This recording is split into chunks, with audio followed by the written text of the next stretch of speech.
जय हिंद, वंदे मातरम। प्यारे साथियों और सभी साथियों को मेरा प्यार भरा नमस्कार। स्वागत करता हूं आप सभी का आज क्लास में। और प्रिय साथियों, आज हम पढ़ने वाले हैं हिंदी का पहला कवि। साथ ही साथ हम पढ़ेंगे हिंदी की पहली रचना, आदिकाल क्या है और आदिकाल की समय सीमा। ये सब कुछ आज क्लास में पढ़ने वाले हैं। तो एक बार पुनः मैं आप सभी साथियों का स्वागत करता हूं आज क्लास में। और प्रिय साथियों, चैनल पर पहली बार तो चैनल को जरूर सब्सक्राइब कीजिए, साथ साथ बेल आइकन को दबाकर प्रेस कीजिए। क्यों? क्योंकि साथियों, आपको हिंदी का संपूर्ण मैटर बिल्कुल निःशुल्क उपलब्ध कराया जा रहा है। इतने बेहतरीन नोट्स में उपलब्ध कराया जा रहा है कि इससे बाहर एग्जाम में कोई भी प्रश्न नहीं जाएगा, यह मैं आपसे पूर्ण गारंटी देता हूं। आप कुल लेक्चरर से लेकर हिंदी व्याख्याता, स्कूल वरिष्ठ अध्यापक यानी कि पीजीटी और टीजीटी साथियों, किसी भी राज्य से, केंद्र से या कहीं से भी आप हिंदी के अध्यापक की तैयारी कर रहे हैं तो निश्चित रूप से साथियों आपको 100% सफलता मिलेगी। तो प्रिय साथियों, शुरू करते हैं आज की क्लास को। और आज हम देखते हैं हिंदी का पहला कवि किसे माना गया है साथियों। तो देखिएगा, हिंदी के पहले कवि की अपन बात करते हैं तो यह लिखा हुआ हिंदी का पहला कवि किसे माना गया है साथियों। देखिएगा, हम बात करते हैं हिंदी के प्रथम कवि के विषय में विद्वानों में मतभेद पाया जाता है। यानी कि हिंदी का पहला कवि माना तो गया, लेकिन अलग अलग विद्वानों ने अलग अलग कवि को मान्यता प्रदान की है। तो देखते हैं कि कौन से साहित्य इतिहासकार ने कौन से कवि को हिंदी का पहला कवि माना है साथियों। पहले अपनी यह बात आती है साथियों, आगे देखिए फिर लिखा, हिंदी के प्रथम कवि के रूप में आलोचकों ने निम्नलिखित कवियों का नामोल्लेख किया है।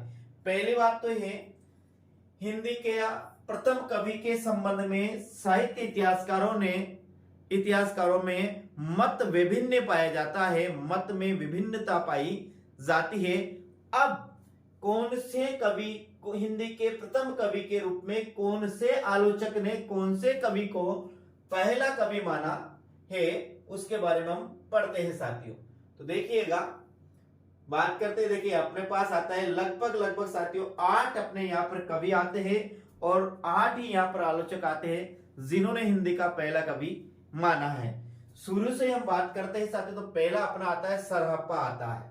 कौन आता है? सरहप्पा आता है। सरहप्पा के बारे में थोड़ी सी हम जानकारी प्राप्त करें। सरहप्पा कौन था साथियों? तो सिद्ध साहित्य का जो प्रवर्तक है वह सरहप्पा है। सरहप्पा को प्रथम सिद्ध माना जाता है साथियों। सरहप्पा को सहजयान का प्रवर्तक भी माना जाता है साथियों। और सिद्धों में जो सबसे प्रमुख स्थान है वह सरहप्पा का ही माना जाता है साथियों। तो देखिएगा, पहला कवि अपना आता है सरहप्पा। सरहप्पा को हिंदी का प्रथम कवि किसने माना है? राहुल सांस्कृत्यायन ने, डॉक्टर नगेंद्र और राम गोपाल वर्मा ने साथियों। 3 ने साथियों। किसने? राहुल सांस्कृत्यायन, डॉक्टर नगेंद्र और राम गोपाल वर्मा। इन तीनों ने ही सरहप्पा को हिंदी का पहला कवि माना है। ध्यान रखना, हिंदी का पहला कवि सरहप्पा को किसने माना है? तो राहुल, नगेंद्र और राम वर्मा। राहुल, राम या नगेंद्र, कैसे याद करेंगे? सरहप्पा से याद करेंगे। राहुल या सरहप्पा से याद करेंगे साथियों आप सांस्कृत्यायन, नगेंद्र, राम गोपाल। सरहप्पा से याद करेंगे सांस्कृत्यायन से बनेगा, सा से बनेगा सांस्कृत्यायन का मतलब है राहुल सांस्कृत्यायन, डॉक्टर नगेंद्र और राम गोपाल वर्मा ने किसे? सरहप्पा को हिंदी का पहला कवि माना है। दूसरा कवि की बात करते साथियों, तो स्वयंभू को माना है। स्वयंभू को राम कुमार वर्मा। हाँ साथियों, देखिएगा, स्वयंभू को माना है राम कुमार वर्मा ने हिंदी का पहला कवि माना है। ध्यान रखना साथियों, कहीं में आपको स्वयंभू को हिंदी का पहला कवि किसके द्वारा माना गया है? राम कुमार वर्मा। बिल्कुल सही है साथियों। फिर भी एक बार हम देखते हैं। हाँ साथियों, स्वयंभू को राम कुमार वर्मा ने ही हिंदी का पहला कवि माना है। तो स्वयं को याद करेंगे, स्वयं राम कुमार वर्मा। कैसे याद करेंगे? स्वयंभू को याद करेंगे, स्वयं राम कुमार वर्मा। कैसे याद करेंगे? स्वयं राम कुमार वर्मा। स्वयंभू को याद करेंगे, स्वयं राम कुमार वर्मा, स्वयं राम कुमार वर्मा, स्वयंभू राम कुमार वर्मा, स्वयंभू राम कुमार वर्मा, स्वयंभू राम कुमार वर्मा। इस तरह से इसे याद करेंगे तो ये याद हो जाएगा। इसके बाद करते हैं पुष्य आता है या पुष्य दंतु आता है, दोनों नाम मिलता है इसके साथ, पुष्य भी मिलता है और पुष्प दंतु भी इनका नाम मिलता है। तो इसको हिंदी का पहला कवि किसने माना? एक नाम आता है जॉर्ज ग्रियर्सन, एक आता है शिव सिंह सेंगर, एक आता है मिश्र बंधु। तीन है साथियों, तीनों ने ही पुष्य या पुष्प दंतु को हिंदी का पहला कवि माना है। किन किनों ने? जॉर्ज ग्रियर्सन, शिव सिंह सेंगर और मिश्र बंधु। जॉर्ज ग्रियर्सन को भी आप जानते हैं साथियों, जिन्होंने the modern vernacular literature of Hindustan नामक हिंदी का ग्रंथ लिखा है। शिव सिंह सेंगर ने शिव सिंह सरोज लिखा है। मिश्र बंधुओं ने मिश्र बंधु विनोद लिखा है। तीनों ने साहित्य का इतिहास ग्रंथ लिखे साथियों।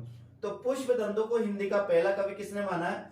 जॉर्ज ग्रियर्सन, शिव सिंह सेंगर और मिश्र बंधु। अब कैसे याद करेंगे साथियों? ये देखो यहाँ पुष्य लिखा है या पुष्प लिखा है, तो देखिए अपन लिखते हैं यहाँ पर कैसे याद करने की मैं ट्रिक बताता हूं। ये पुष्य या मैंने लिखा ये पुष्प, पुष्प बनेगा पुष्य दंतु। अब ये पुष्प, ये से याद करेंगे जा से जा, जा से जा, जॉर्ज ग्रियर्सन, जा गिरा शिव मिश्र, ऐसे याद करेंगे। क्या करेंगे? पुष्प जा गिरा शिव मिश्र। कैसे याद करेंगे? पुष्प जा गिरा शिव मिश्र, ऐसे याद करेंगे, याद हो जाएगा। क्या? पुष्प जा गिरा शिव और मिश्र या शिव बंधु। शिव, इसको बंधु लिख लीजिएगा, आपको याद हो जाएगा। पुष्प जा गिरा शिव बंधु, पुष्प जा गिरा शिव, यानी कि मान लीजिएगा जैसे शिव भगवान पर अपन पुष्प को अर्पित करते हैं, पुष्प को चढ़ाते हैं, तो पुष्प जा गिरा, कहां जा गिरा? जा से तो बनेगा जॉर्ज ग्रियर्सन, जा गिरा से बनेगा जॉर्ज ग्रियर्सन, कहां गिरा? शिव सिंह सेंगर, शिव, तो शिव से बनेगा शिव सिंह सेंगर और बंधु से बनेगा मिश्र बंधु। कैसे? पुष्प जा गिरा शिव सेंगर मिश्र बंधु, ऐसे याद करेंगे, याद हो जाएगा। तो सरपा को माना है राहुल संस्कृतिया, डॉक्टर नगेंद्र रामगोपाल वर्मा। पुष्य को पुष्प दंतु को माना यानी स्वयंभू को माना है राम कुमार वर्मा, इसको याद करें स्वयंभू राम कुमार वर्मा। पुष्प जागिरा मिश्र बंधु, पुष्प जागिरा शिव मिश्र बंधु। शाली बद्रसूरी को गणपति चंद्रगुप्त ने, माता प्रसाद गुप्त ने और डॉक्टर दशरथ शर्मा ने। अब देखें शाली बद्रसूरी को किसने माना है? तो पहला तो है साथियों गणपति चंद्रगुप्त है, दूसरा है माता प्रसाद गुप्त है और तीसरा है डॉक्टर नगेंद्र शर्मा। अब देखिए साथियों, यहाँ देखिए आप याद रखिए शाली बद्रसूरी है, तो शाली बद्रसूरी से एक तो गुप्त ये है, एक गुप्त ये है, दो गुप्त ध्यान रखना। शाली बद्रसूरी को हिंदी का पहला कवि किसने माना है? तो दो तो क्या आएगा?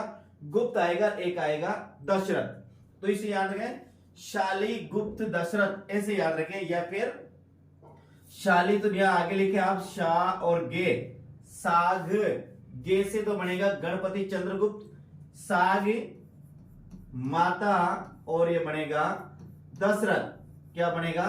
साग माता दशरथ। शाली बद्रसूरी से शाह और गे माता और दशरथ, गे से बनेगा गणपति चंद्रगुप्त और मां से बनेगा माता प्रसाद गुप्त और दशरथ से बनेगा दशरथ शर्मा।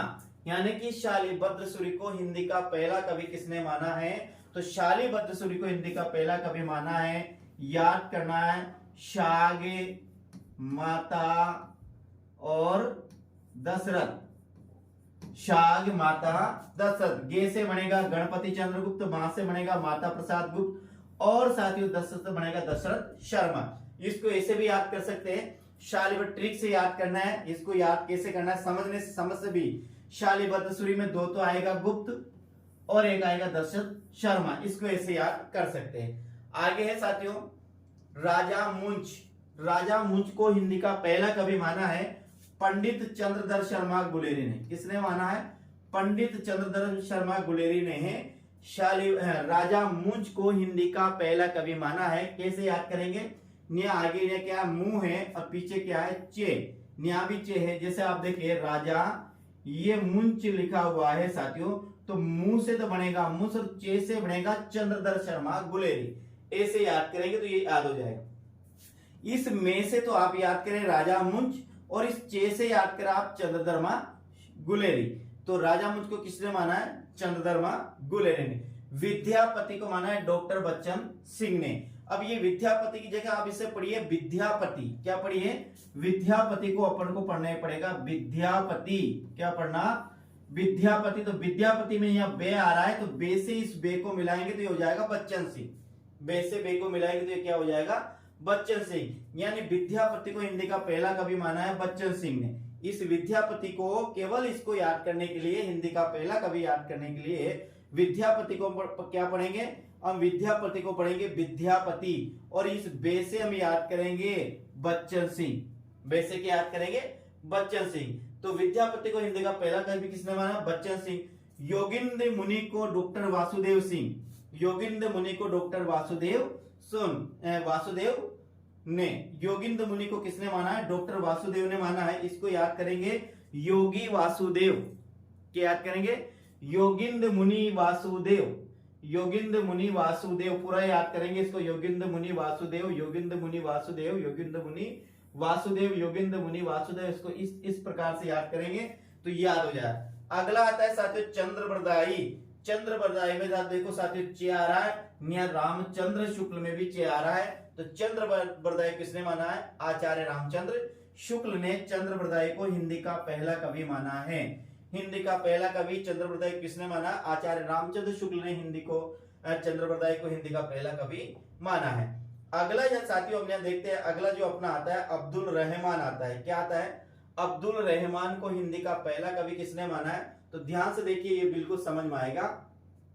अब्दुल से आपको याद रखना है हजारी प्रसाद द्विवेदी। क्या याद रखेंगे? अब्दुल से याद रखना अब्दुल हजारी प्रसाद द्विवेदी। कैसे याद करेंगे? अब्दुल से याद करना, इस अब्दुल से अब्दुल हजारी प्रसाद द्विवेदी। अब देखिए साथियों सभी को कैसे याद करेंगे। और सर्वमान्य मतानुसार हिंदी का पहला कवि माना जाता है वो सरअप्पा माना जाता है। ध्यान रखना, सर्वमान्य मतानुसार हिंदी का पहला कवि माना जाता है वो सरअप्पा माना जाता है। ऐसे आपको याद रखना कि सरअप्पा को हिंदी का पहला कवि किसने माना है साथियों? तो माना है। अब देखिए अब किसने माना है? तो इस से तो याद करेंगे अपन सांस्कृत्यायन। क्या याद करेंगे? सांस्कृत्यायन ने। और सांस्कृत्यायन कौन? राहुल सांस्कृत्यायन ने सरअप्पा को हिंदी का पहला कवि माना है। इसके बाद सांस्कृत्यायन के बात करेंगे डॉक्टर नगेंद्र। किसने? डॉक्टर नगेंद्र। और एक और नाम आता है साथियों राम गोपाल वर्मा। क्या? राम गोपाल वर्मा ने सरअप्पा को हिंदी का पहला कवि माना है। और यदि एग्जाम में प्रश्न आता है हिंदी का पहला कवि कौन है साथियों इनमें से, तो अपन मानेंगे सरअप्पा को हिंदी का पहला कवि माना जाता है साथियों। तो ये अपन ने अभी पढ़े हैं हिंदी का पहला कवि कौन है। तो देखिएगा नहीं से एक बार पुनः देखिएगा हिंदी का पहला कवि में क्या आएगा। तो देखिए ये हिंदी के पहले कवि है साथियों। देखिए यहाँ सरअप्पा है, सरअप्पा के लिए राहुल सांस्कृत्यायन आएगा। सरअप्पा के लिए कौन आएगा? राहुल सांस्कृत्यायन। डॉक्टर नगेंद्र ने सरअप्पा को हिंदी का पहला कवि माना है। इसके बाद डॉक्टर स्वयंभू को स्वयं राम कुमार वर्मा, पुष्प जागीरा शिव मिस बंधु पर, शालीभद्र शाली से साग माता दशरथ, राजा मुंच से मुंह से बनेगा, मुंच और चे से बनेगा चंद्र शर्मा गुलेरी। विद्यापति को विद्यापति पढ़ेंगे, बे से बनेगा बच्चन सिंह। यहाँ योगिंद्र मुनि को मानेंगे वासुदेव, योगी वासुदेव। क्या मानेंगे? योगी वासुदेव। वसुदेव का पुत्र वासुदेव, वसुदेव का पुत्र वासुदेव, यानी कृष्ण भगवान के पिता का नाम वसुदेव और उनके वसुदेव का पुत्र वासुदेव। वासुदेव का मतलब है कृष्ण भगवान। तो कृष्ण भगवान ऐसे भी मान सकते हैं, कृष्ण भगवान को योगियों का योगी कहा जाता है। कृष्ण भगवान को योगियों का योगी कहा जाता है। कृष्ण भगवान का एक नाम वासुदेव भी है साथियों। तो आप इसको ऐसे भी याद कर सकते हैं, योगियों का योगी कौन? वासुदेव। वासुदेव का मतलब कौन? कृष्ण भगवान। तो यहाँ याद रखिए योगिंद्र मुनि, वासुदेव, चंद्रबरदाई, चंद्र शुक्ल, चंद्रबरदाई आचार्य रामचंद्र शुक्ल, अब्दुल रहमान, अब्दुल से याद करेंगे हजारी प्रसाद द्विवेदी। और सर्वमान्य मतानुसार की बात करते हैं सरअप्पा को हिंदी का पहला कवि माना जाता है साथियों। तो अपने हिंदी का पहला कवि कौन आता है? सरअप्पा हिंदी का पहला कवि आता है साथियों। आगे बात करते हैं। आगे आती है साथियों अपनी हिंदी की प्रथम रचना। क्या आती है? हिंदी की प्रथम रचना किसे माना गया है साथियों। देखिए बात करते हैं अब हिंदी की प्रथम रचना किसे माना गया है। हिंदी का पहला कवि अपन ने देख लिया। हिंदी का पहला कवि कौन है साथियों? सरअप्पा को हिंदी का पहला कवि माना गया है। किसको? सरअप्पा को। किसने? एक तो राहुल सांस्कृत्यायन ने, डॉक्टर नगेंद्र ने और राम गोपाल वर्मा के अनुसार साथियों इन सभी ने सरप्पा को हिंदी का पहला कवि माना है। और सर्वमान्य मत अनुसार की बात करते हैं तो हिंदी का पहला कवि सरप्पा को ही माना जाता है, आपको ध्यान रखना है। इसके बाद करते हैं हिंदी की पहली रचना की बात करते हैं। तो देखो पढ़ते हैं अपने हिंदी की पहली रचना। तो यह देखिए हिंदी की प्रथम रचना जैन कवि आचार्य देवसेन कृत श्रवकाचार मानी जाती है साथियों। तो हिंदी की पहली रचना क्या मानी जाती है? हिंदी की पहली रचना मानी जाती है श्रवकाचार। क्या मानी जाती है? श्रवकाचार को हिंदी की पहली रचना माना जाता है। ध्यान रखना हिंदी की पहली रचना किसे माना जाता है प्रिय साथियों? तो श्रवकाचार को हिंदी की पहली रचना माना जाता है। किसे माना जाता है? श्रवकाचार को हिंदी की पहली रचना माना जाता है। और श्रवकाचार किससे कौन मानी जाती है? श्रवकाचार को हिंदी की पहली रचना माना जाता है। ये किसने लिखी साथियों? ये लिखी है देवसेन ने। किसने लिखी है? देवसेन। देवसेन कौन था साथियों? ये जैन कवि थे। कौन थे? जैन कवि थे। तो जैन कवि श्रवका, जैन कवि देवसेन द्वारा रचित श्रवकाचार को हिंदी की पहली रचना माना जाता है। तो आपको अब याद रखना है कि हिंदी का पहला कवि सरप्पा, हिंदी की पहली रचना श्रवकाचार, हिंदी की पहली रचना श्रवकाचार। और श्रवकाचार किसने लिखी है? जैन आचार्य जैन कवि देवसेन द्वारा रचित श्रवकाचार को हिंदी की पहली रचना माना जाता है। आगे अब श्रवकाचार में 250 दो में श्रावक धर्म का वर्णन है।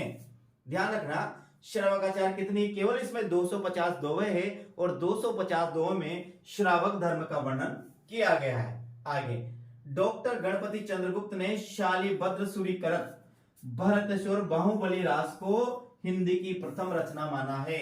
यह भी एग्जाम में प्रश्न आया है साथियों कि डॉक्टर गणपति चंद्रगुप्त के अनुसार हिंदी की पहली रचना कौन है? तो आपको ध्यान रखना है डॉक्टर गणपति चंद्रगुप्त। कौन? ध्यान रखना है डॉक्टर गणपति चंद्रगुप्त। क्या ध्यान रखना है साथियों? आपको ध्यान रखना है डॉक्टर गणपति चंद्रगुप्त। क्या रखना है? डॉक्टर गणपति चंद्रगुप्त ने हिंदी की पहली रचना किसे माना है? डॉक्टर गणपति हिंदी की पहली रचना माना है शालिभद्र सूरीकृत। किसको? भरतेश्वर बाहुबली रास को हिंदी की पहली रचना माना है। तो ये दो प्रश्न अपने यहाँ पर क्लियर होते हैं साथियों। पहला प्रश्न है हिंदी की पहली रचना, पहला कवि है तो सरप्पा हिंदी का पहला कवि है। और हिंदी की पहली रचना की बात करते हैं साथियों, हिंदी की पहली रचना क्या है? श्रवकाचार हिंदी की पहली रचना है, जिसे किसने लिखा? देवसेन ने लिखा है। और श्रवकाचार में क्या है? 250 दो में श्रावक धर्म का वर्णन है। और एक और बिंदु ध्यान रखना है साथियों कि डॉक्टर गणपति चंद्रगुप्त ने शालिभद्र सूरीकृत भरतेश्वर बाहुबली रास को हिंदी की प्रथम रचना माना है। अब ये भरतेश्वर बाहुबली रास क्या है साथियों? भरत और भगवान शिव के दोनों के मध्य जो युद्ध हुआ साथियों, उसका इसमें वर्णन है भरतेश्वर बाहुबली रास में। आगे हम बात करते साथियों, आगे आता है काल विभाजन। क्या आता है? काल विभाजन। अब देखिए काल विभाजन की अपन बात करते हैं, इसके पहले अपन ने पढ़ा है हिंदी साहित्य के इतिहास, हिंदी साहित्य इतिहास के ग्रंथ। तो हिंदी साहित्य इतिहास के पहले जो दो ग्रंथ लिखे गए हैं, इस्तेवार द लिटरेचर ए हिंदुस्तानी जो लिखा है गारसता तासी ने, तो उसने भी साथियों हिंदी साहित्य का क्या काल विभाजन और नामकरण का कोई भी प्रयास नहीं किया। इसके बाद शिव सिंह सेंगर ने साथियों साहित्य इतिहास ग्रंथ लिखा, शिव सिंह सरोज, उसके द्वारा भी काल विभाजन नामकरण का कोई भी प्रयास नहीं किया गया। इसके बाद अपना ग्रंथ आता है the modern vernacular literature of Hindustan साथियों, जो लिखा है जॉर्ज ग्रियर्सन ने। उसने सर्वप्रथम साथियों से पहली बार हिंदी का काल विभाजन और नामकरण का प्रयास किया, लेकिन वह भी वैज्ञानिक दृष्टि से सुसंगत नहीं है साथियों। तो यहां पर पढ़ते हैं काल विभाजन। देखिए अब किसके अनुसार क्या है? गारसादितासी वे शिव सिंह सेंगर ने काल विभाजन का कोई भी प्रयास नहीं किया। देखिए यहां पर स्पष्ट लिखा है साथियों कि गारसादितासी और शिव सिंह सेंगर ने काल विभाजन का कोई भी प्रयास नहीं किया दोनों के द्वारा। किस किस के द्वारा? एक तो एक गारसादितासी और एक साथियों शिव सिंह सेंगर। गारसादितासी और शिव सिंह सेंगर ने काल विभाजन का कोई भी प्रयास नहीं किया। काल विभाजन और नामकरण का प्रयास सर्वप्रथम जॉर्ज ग्रियर्सन ने किया। किसने किया? ध्यान रखना काल विभाजन और नामकरण का जो सर्वप्रथम प्रयास किया वे जॉर्ज ग्रियर्सन ने किया। उसमें किया the modern vernacular literature of Hindustan जो इसका ग्रंथ है, उसमें सर्वप्रथम इन्होंने काल विभाजन नामकरण का प्रयास किया। यदि अपने पास प्रश्न आता है कि निम्न में से काल विभाजन का प्रयास किसने नहीं किया, तो गार्सन तासी ने और शिवसेंगर ने काले विभाजन का प्रयास नहीं किया। दूसरा प्रश्न आता है कि काले विभाजन और नामकरण का सर्वप्रथम प्रयास किसने किया, तो जॉर्ज ग्रियर्सन ने सर्वप्रथम काले विभाजन और नामकरण का प्रयास किया। इसके बाद हम बात करते हैं हिंदी साहित्य का आरंभ आदिकाल से होता है।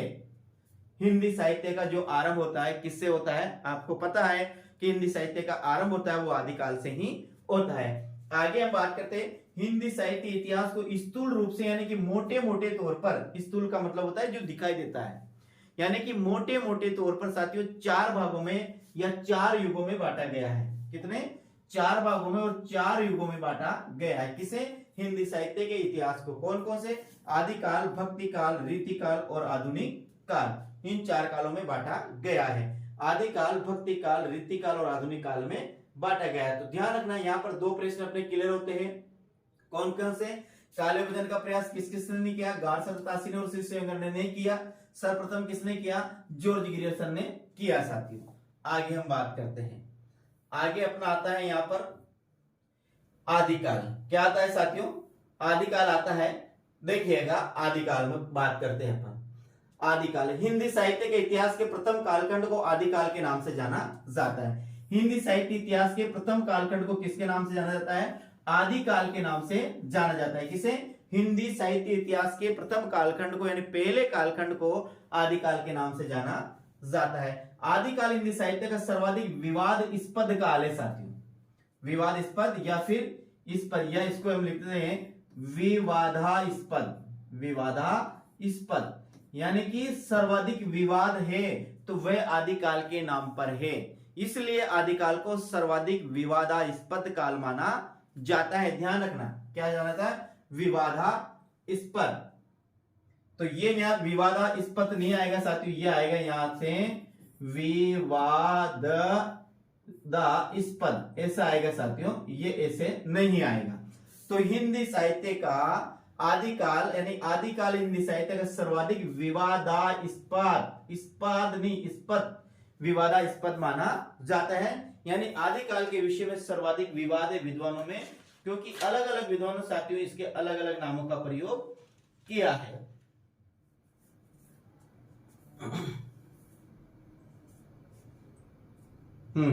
देखिए साथियों, ये यह शब्द है, ये है विवादास्पद, विवादास्पद यानी कि विवाद प्लस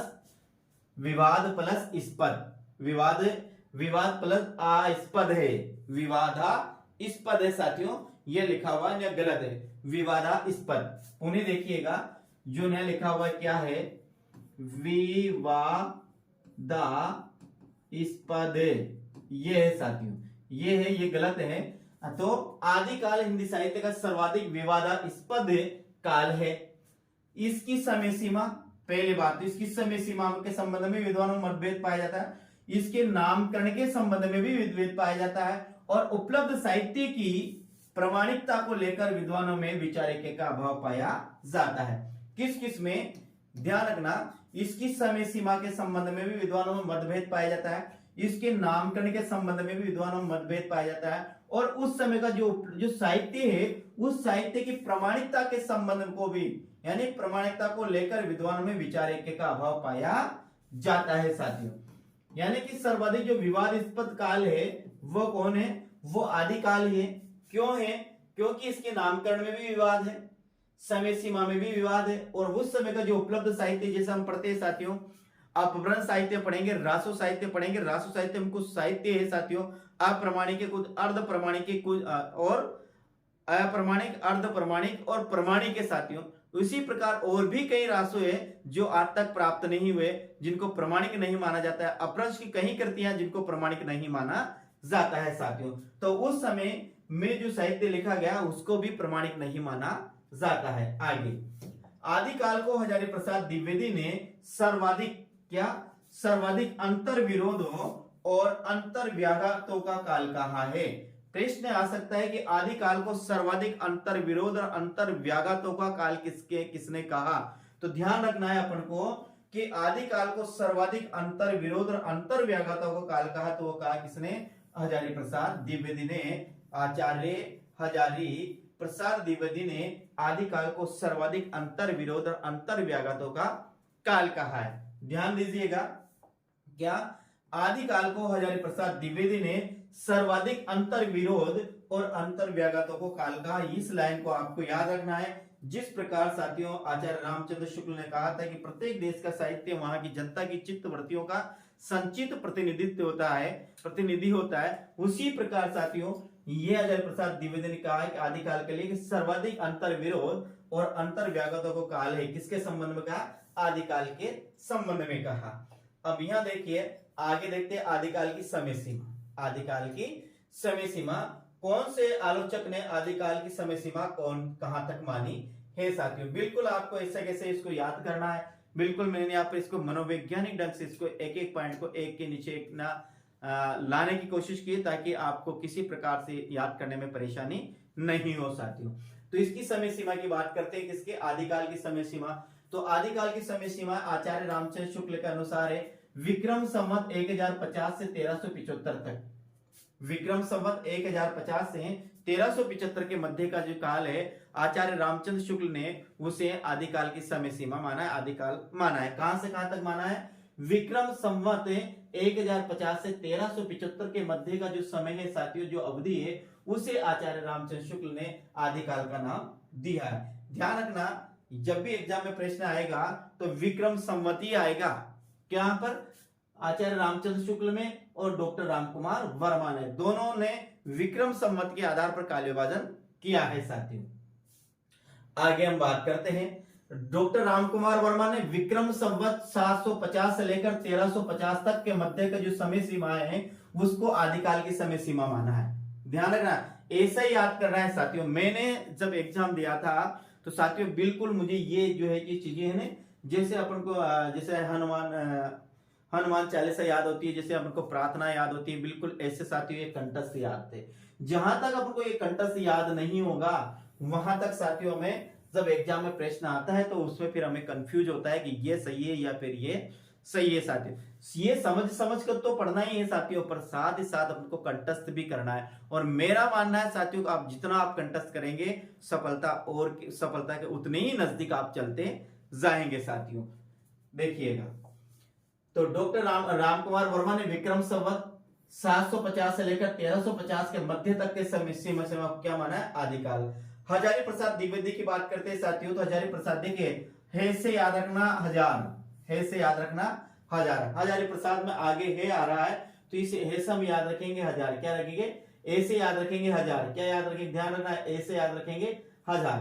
तो हजारी प्रसाद द्विवेदी ने 1000 ईस्वी से लेकर 1400 ईस्वी के मध्य का जो काल है, उसे आदिकाल कहा है।